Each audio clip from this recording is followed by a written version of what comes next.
2025 ജനുവരി 14-15 തീയതികളിൽ Cochin university of science and ടെക്നോളജിയിൽ വെച്ച് ചേർന്ന shaping Kerala's future international conclave on next gen higher education എന്ന വിദ്യാഭ്യാസ സമ്മേളനത്തിന്റെ തീരുമാനത്തിന്റെ ഭാഗമായി കേരളത്തെ ആഗോള വിദ്യാഭ്യാസ ഹബ്ബായി ഉയർത്തുന്നതിനുള്ള പ്രയത്നത്തിന്റെ ഭാഗമായി ഉന്നത വിദ്യാഭ്യാസ വകുപ്പ് സംസ്ഥാനതല അലുമിനി കോൺക്ലേവ് സംഘടിപ്പിക്കും. കഴിഞ്ഞ ജനുവരിയിൽ കുസാറ്റിൽ വെച്ച് ചേർന്ന ഇന്റർനാഷണൽ കോൺക്ലേവിന്റെ തീരുമാനത്തിന്റെ ഭാഗമായിട്ടാണ് സംസ്ഥാനതല അലുമിനി കോൺക്ലേവ് സംഘടിപ്പിക്കുന്നത്.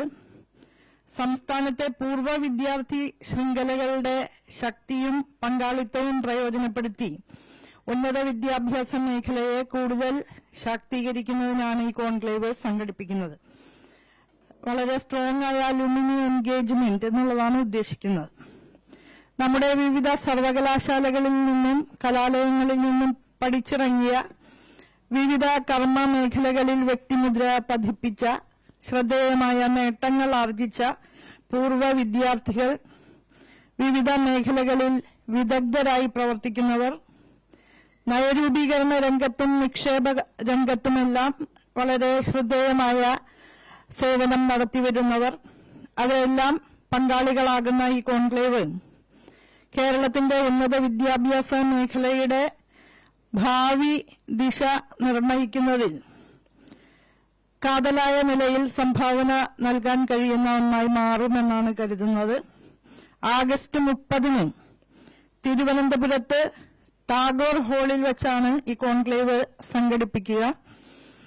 ബഹുമാന്യനായ മുഖ്യമന്ത്രി ശ്രീ പിണറായി വിജയൻ കോൺക്ലേവ് ഉദ്ഘാടനം ചെയ്യും.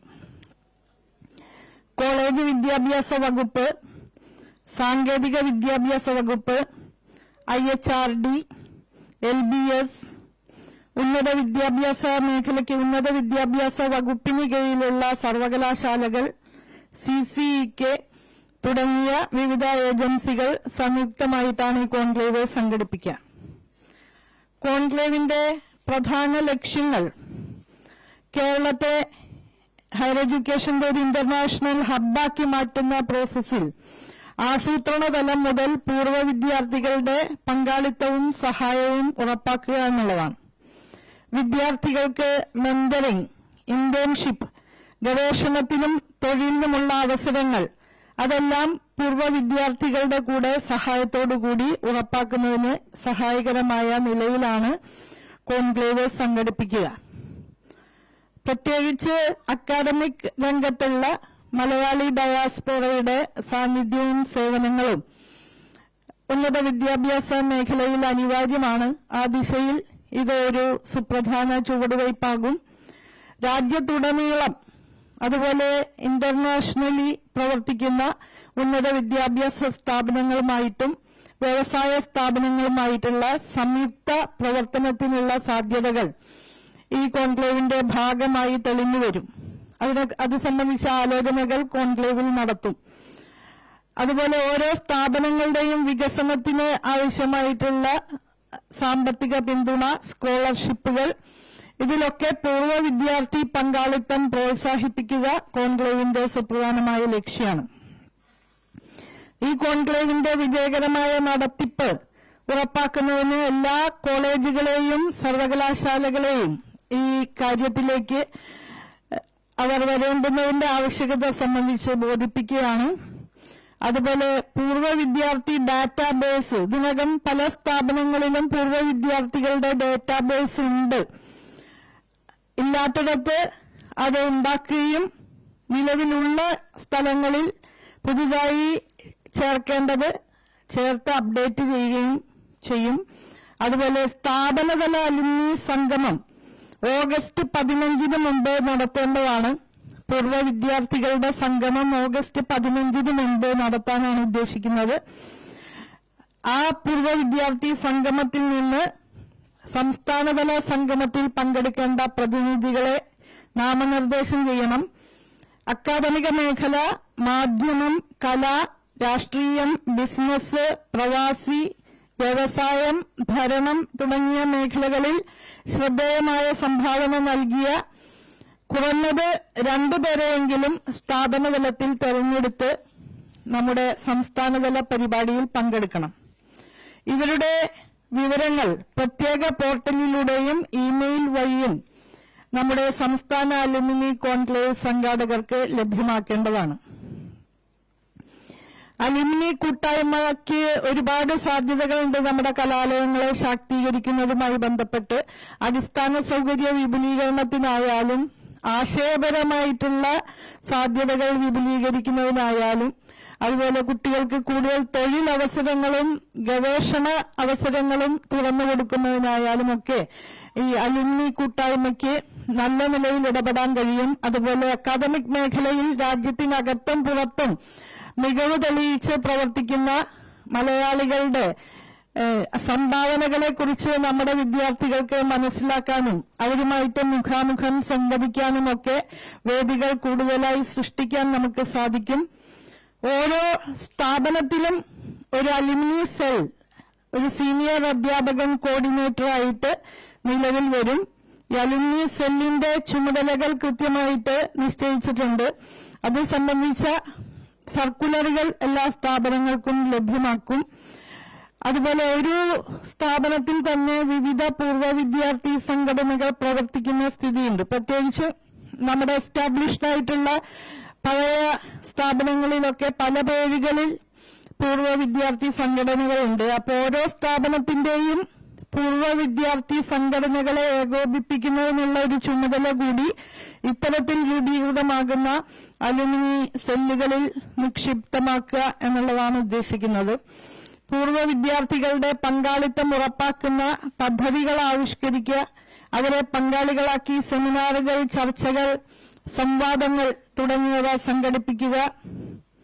അതുപോലെ സ്ഥാപനങ്ങൾക്ക് നൽകുന്ന സംഭാവനകൾ കൈകാര്യം ചെയ്യുന്നതിനുള്ള സുതാര്യ സംവിധാനങ്ങളായി അവയെ പ്രവർത്തിപ്പിക്കുക. ഇതൊക്കെ തന്നെ ഈ അലുമിനി രൂപീകരണവുമായി ബന്ധപ്പെട്ട് ഏറ്റെടുക്കുന്ന കാര്യങ്ങളാണ്. സർവകലാശാലകളും കോളേജുകളുമെല്ലാം ഇക്കാര്യത്തിൽ സജീവമായിട്ടുള്ള പങ്കാളിത്തം ഉറപ്പാക്കണമെന്ന നിലയിൽ ഉന്നത വിദ്യാഭ്യാസ വകുപ്പ് നിർദ്ദേശം നൽകി കഴിഞ്ഞിട്ടുണ്ട്. നമ്മുടെ ഉന്നത വിദ്യാഭ്യാസ മേഖലയെ ശാക്തീകരിക്കുന്ന പ്രക്രിയയിൽ വലിയ ഒരു സംഭാവനയായിരിക്കും ഇത്തരത്തിലുള്ള പൂർവ്വ വിദ്യാർത്ഥി കൂട്ടായ്മകളുടെ ഏകോപനം എന്നാണ് കരുതുന്നത്.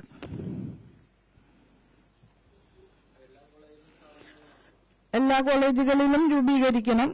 അതിൽ നിന്ന് തെരഞ്ഞെടുക്കപ്പെടുന്ന റെപ്രസെന്റേറ്റീവ്സ് സംസ്ഥാനതല പരിപാടിയിൽ പങ്കെടുക്കണം. Higher education കൗൺസിലാണ്.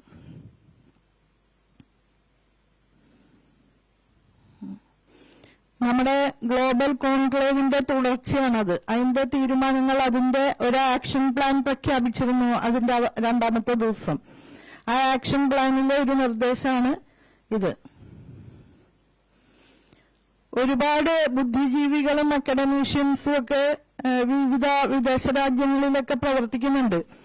അവരുടെ സ്ഥാപനങ്ങളിൽ ഗവേഷണപരമായിട്ടുള്ള പ്രവർത്തനങ്ങൾക്ക് നമ്മുടെ കുട്ടികൾക്ക് അവസരം ലഭിക്കാനും ഇത്തരം കൂട്ടായ്മയും ചർച്ചകളും സഹായകരമാകും.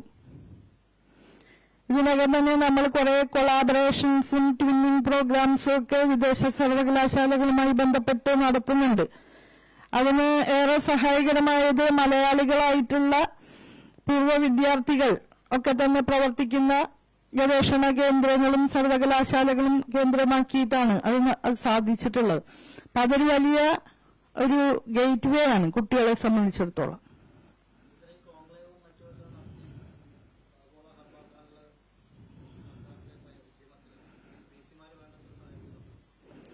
ഇന്നിപ്പോ ഹയർ എഡ്യൂക്കേഷൻ കൗൺസിലിന്റെ യോഗത്തിൽ വിസിമാരെല്ലാവരും പങ്കെടുത്തിരുന്നു.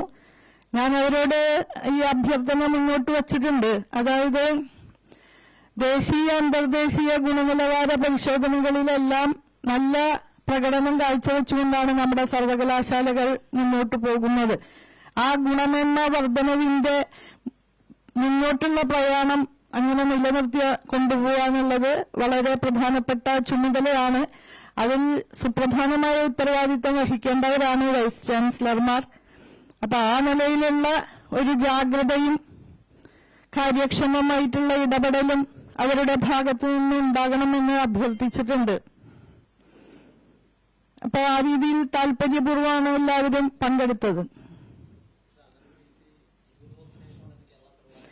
അദ്ദേഹത്തോട് സംസാരിച്ചതിന്റെ ഭാഗമായിട്ട് തന്നെയാണ് അദ്ദേഹം ഇന്ന് വരികയും സർട്ടിഫിക്കറ്റുകൾ ഒപ്പിടുകയോ ഒക്കെ ചെയ്തിട്ടുണ്ട്.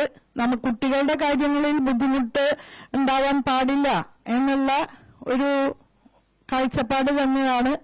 അദ്ദേഹത്തോട് വിളിച്ച് സംസാരിച്ചിട്ടുണ്ട്. അദ്ദേഹം ഇതുവരെ ഒപ്പിടാനുള്ള കടലാസുകളൊക്കെ ഒപ്പുവച്ചിട്ടുള്ളതായിട്ടാണ് അറിയിച്ചിട്ടുള്ളത്, സർട്ടിഫിക്കറ്റുകൾ അടക്കം.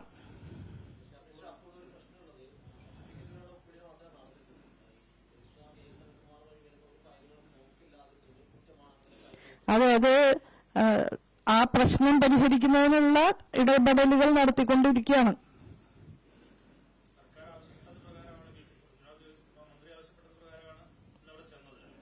ഞാൻ ആവശ്യപ്പെട്ടിരുന്നു, അദ്ദേഹത്തിനും കൂടി തോന്നിയിട്ടാവാം, അത് ഇപ്പൊ എനിക്ക് അങ്ങനെ പറയാം. ഞാൻ ആവശ്യപ്പെട്ടിരുന്നു അദ്ദേഹത്തോട് കുട്ടികൾക്ക്, വിദ്യാർത്ഥികൾക്ക് ബുദ്ധിമുട്ടുണ്ടാകരുത് എന്നുള്ള കാര്യം. സംസാരിക്കുന്നുണ്ട്, എല്ലാവരോടും ആശയവിനിമയം നടത്തിക്കൊണ്ടിരിക്കുകയാണ് ഈ പ്രശ്നം പരിഹരിക്കുന്നതുമായി ബന്ധപ്പെട്ടുകൊണ്ട്. അതല്ലെങ്കിൽ നിയമപരമായിട്ടുള്ള ഒട്ടേറെ ഇടപെടൽ സാധ്യതകളുണ്ട്. അപ്പൊ ആദ്യം നമുക്ക് എല്ലാവരുമായിട്ട് ആശയവിനിമയം നടത്തിക്കൊണ്ടിരിക്കുകയാണ്.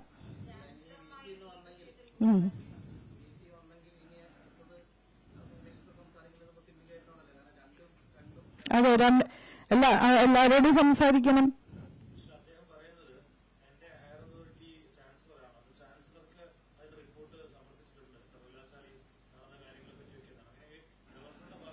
വിസിക്കും ചാൻസലർക്കും ഇടയ്ക്കൊരു അതോറിറ്റി ഉണ്ട്. അങ്ങനെ അംഗീകരിക്കാതിരിക്കാൻ പറ്റുമോ?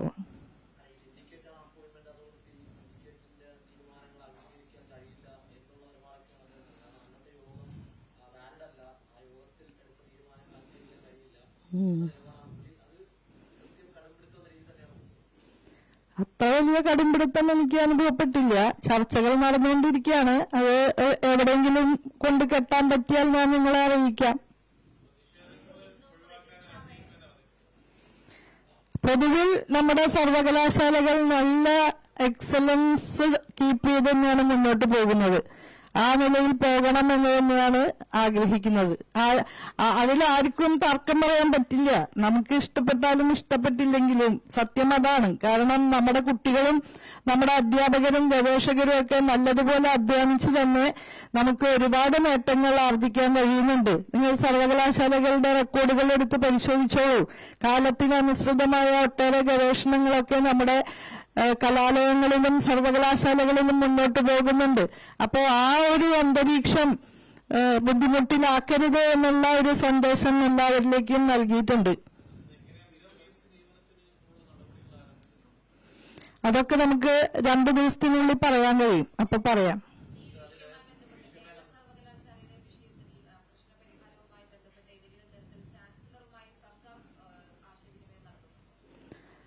ആവശ്യമെങ്കിൽ നടത്തണം. ഈ ഘട്ടത്തിൽ ഇപ്പൊ ഞാൻ പറഞ്ഞല്ലോ, എല്ലാവരോടും ചർച്ച ചെയ്തുകൊണ്ടിരിക്കുകയാണ്. ചാൻസലർ ഇപ്പോ ഇവിടെ ഇല്ലാന്നാണ് ഞാൻ മനസ്സിലാക്കുന്നത് സംസ്ഥാനത്ത്. അദ്ദേഹത്തെ ആവശ്യമെങ്കിൽ അദ്ദേഹത്തെയും കണ്ട് സംസാരിക്കേണ്ടതുണ്ട്.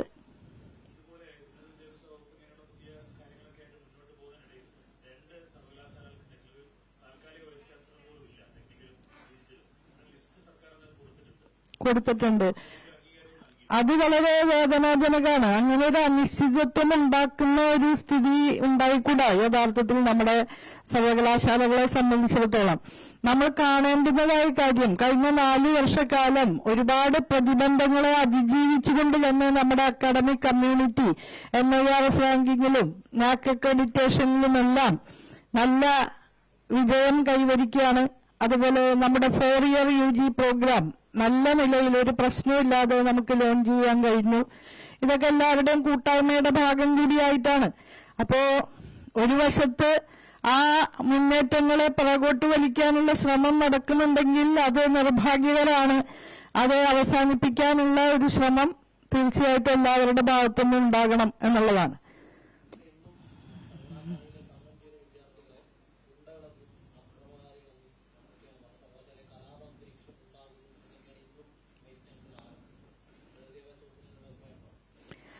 ഓരോരുത്തർ അവരവരുടെ ആശയങ്ങൾ അവരവരുടെ ഭാഷയിൽ പറയുന്നതിന് നമുക്ക് എന്ത് ചെയ്യാൻ കഴിയും?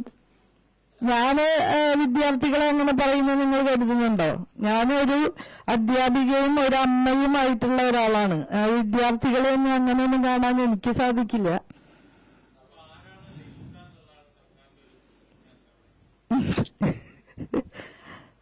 നിയമാനുസൃതം ആരാണെന്നുള്ളത് നിങ്ങൾ മനസ്സിലാക്കിയാൽ മതി. നിങ്ങൾക്ക് ആ പുസ്തകത്ത് വായിച്ചു നോക്കാമല്ലോ.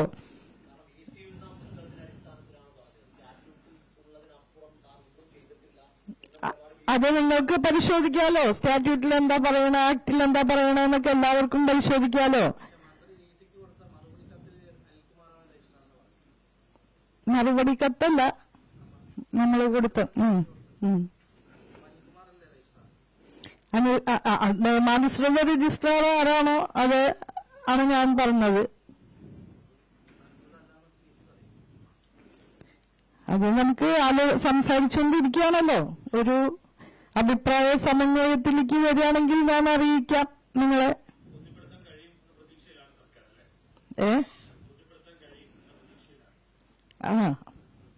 പ്രതീക്ഷയിലാണോ എന്ന് ചോദിച്ചാൽ അതിന്റെ ചർച്ചകൾ നടന്നുകൊണ്ടിരിക്കുകയാണ്. ചർച്ചകൾ അന്തിമമാകുമ്പോ ഞാൻ പറയാന്ന് പറഞ്ഞല്ലോ. ഹാഫ് ബേക്ക്ഡ് ആയിട്ട് എനിക്ക് പറയാൻ പറ്റുമോ? ഇത് ഒരുപാട് പേര് ചേർന്നിട്ടുള്ള ഒരു സംവിധാനങ്ങളാണല്ലോ. അപ്പൊ ഒരു ആശയവിനിമയം ഒരു നേരം കൊണ്ട് അല്ലെങ്കിൽ ഒരു 10 മിനിറ്റിനുള്ളിൽ പരിഹരിക്കാവുന്ന സംഗതിയല്ല. കോടതിയിലും ഇരിക്കുന്നുണ്ട് കുറെ കാര്യങ്ങൾ. അപ്പൊ സങ്കീർണമായിട്ടുള്ള ഒരു പ്രശ്നമാണ്. അത് പരിഹരിക്കാനുള്ള പരിശ്രമം നടത്തിക്കൊണ്ടിരിക്കുകയാണ്. അത് ഏറെ എളുപ്പമാണെന്നൊന്നും പറയാൻ പറ്റില്ല. ശ്രമിക്കുകയാണ്. CM ഇപ്പൊ നേരിട്ട് ഇടപെട്ടിട്ടില്ല. ആദ്യം നമ്മളൊന്ന് ശ്രമിച്ചു നോക്കുക.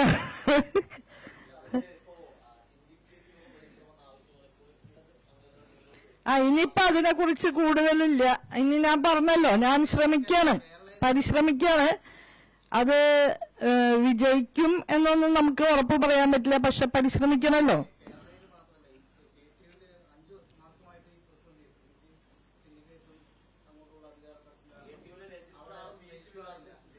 അതൊക്കെ ഇപ്പൊ ഉണ്ടാവുള്ളല്ലോ. ഇപ്പൊ കോടതി വിധിച്ചല്ലോ.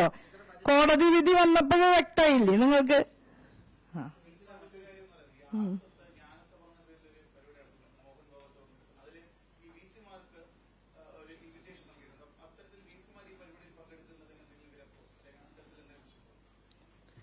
വിലക്കിയിട്ടൊന്നുമില്ല. ഇപ്പൊ നമുക്ക് അങ്ങനെ വിലക്കാൻ പറ്റുമോ? VC-മാരൊക്കെ സിറ്റിസൺസ് അല്ലേ, അവർക്ക് അവരുടെ പൗരാവകാശങ്ങളും ഉണ്ടല്ലോ. അങ്ങനെ വിലക്കാനൊന്നും പറ്റില്ല. പക്ഷേ വളരെ സങ്കുചിതമായിട്ടുള്ള വളരെ കാലഹരണപ്പെട്ട ആശയ പരിസരം സർവകലാശാലകളിൽ സൃഷ്ടിക്കാനുള്ള ശ്രമമുണ്ടായാൽ അത് ചെറുക്കപ്പെടും.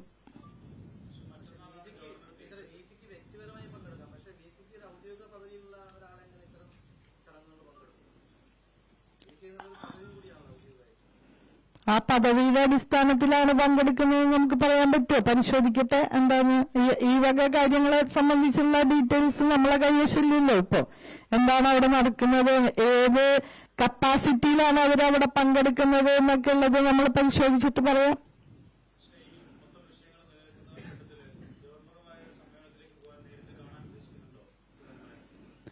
ഇപ്പൊ കണ്ടിട്ടില്ല. ഇനിയിപ്പോ നാളെ കാണുമെന്ന് എനിക്കിപ്പോ പറയാൻ വയ്യ. പ്രശ്നം പരിഹരിക്കുക എന്നുള്ളതാണ് നമ്മളെ ഉദ്ദേശം.